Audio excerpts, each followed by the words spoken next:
السلام علیکم ورحمۃ اللہ وبرکاتہ۔ ناظرین اکرام، میں ہوں دلشاد احمد مظاہری کاندلوی۔ جی ہاں دوستو، شاہی امام شاہی مسجد کو لے کر دارالعلوم دیوبند کا فتویٰ منظر عام پر آ گیا ہے۔ آپ اس ویڈیو کو دیکھنے کے لیے ہمارے ساتھ بنے رہے۔ بسم اللہ الرحمن الرحیم۔ ایاک نعبد و ایاک نستعین۔ ہم تیری ہی عبادت کرتے ہیں اور تجھی سے مدد چاہتے ہیں۔ دوستو، ایک سوال ہے کہ شاہی امام اور شاہی مسجد کیوں کہا جاتا ہے؟ کچھ ہمارے ملک میں کچھ ہمارے ائمہ حضرات ایسے ہیں جن کو شاہی امام کہا جاتا ہے، اور کچھ مسجدیں ایسی ہیں جن کو شاہی مسجد کہا جاتا ہے۔ یہ سوال ہے اور یہ سوال کافی تیزی سے وائرل ہو رہا ہے، تو ہم نے اس سوال کے متعلق دارالعلوم دیوبند کی طرف رجوع کیا اور دارالعلوم دیوبند سے تسلی بخش جواب مل گیا ہے۔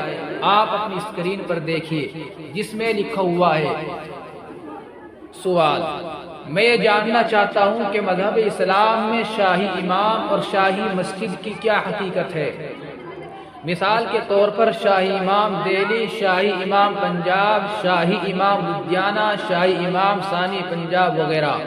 کیا امام صرف امام ہوتا ہے یا شاہی امام کی بھی اسلام میں کوئی حیثیت ہے؟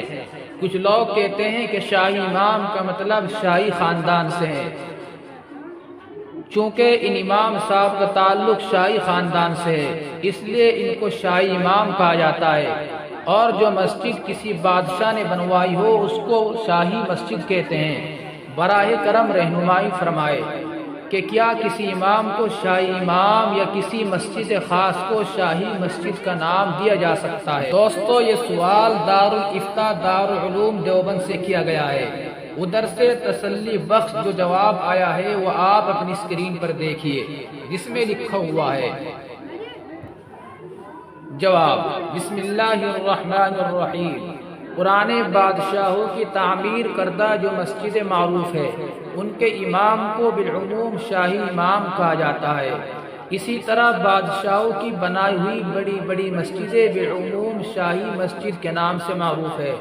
یہ کوئی شرعی القاب نہیں ہے، شناخت اور امتیاز کے لیے لوگوں نے یہ القاب دے رکھے ہیں، اور شرعاً اس میں کوئی حرج بھی نہیں ہے، کیونکہ مقصود محض شناخت اور امتیاز ہے۔ نوٹ: جواب درست ہے۔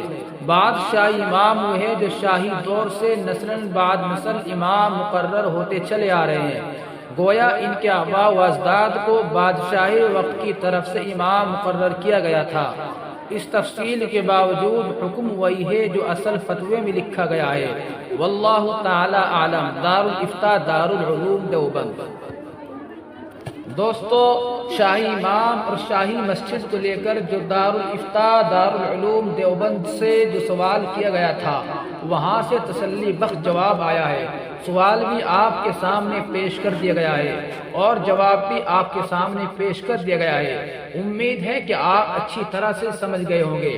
دوستو، ہم نے یہ جانکاری اس لیے دی ہے کہ جو دینی تعلیم سے پڑھا لکھا طبقہ ہے وہ تو اکثر لوگ جانتے ہی ہے کہ ان کو شاہی امام شاہی مسجد کیوں کہتے ہیں، لیکن جو دوسرے لوگ ہیں وہ نہیں جانتے ہیں، یعنی دینی تعلیم سے آراستہ جو مسلمان نہیں ہے، وہ لوگ نہیں جانتے کہ شاہی امام کیوں کہتے ہیں، شاہی مسجد کیوں کہتے ہیں۔ یہ تمام باتیں ہم نے آپ کے سامنے پیش کی ہے۔ آپ حضرات اس ویڈیو کے متعلق کیا رائے رکھتے ہیں؟ کامنٹ کے ذریعے ہمیں ضرور بتائیں۔ لائک کرے، شیئر کرے، دوستوں میں شیئر کرے، واٹس ایپ گروپ میں شیئر کرے، فیس بک پر شیئر کرے، انسٹاگرام پر شیئر کرے، یا اپنے ٹویٹر اکاؤنٹ پر شیئر کرے۔ اللہ تعالی ہمارے تمام علماء کی حفاظت فرمائے۔ اگر آپ ہمارے چینل پر پہلی مرتبہ آئے ہیں تو آپ ہمارے چینل کو ضرور سبسکرائب کریں۔ جزاکم اللہ، والسلام علیکم ورحمۃ اللہ وبرکاتہ۔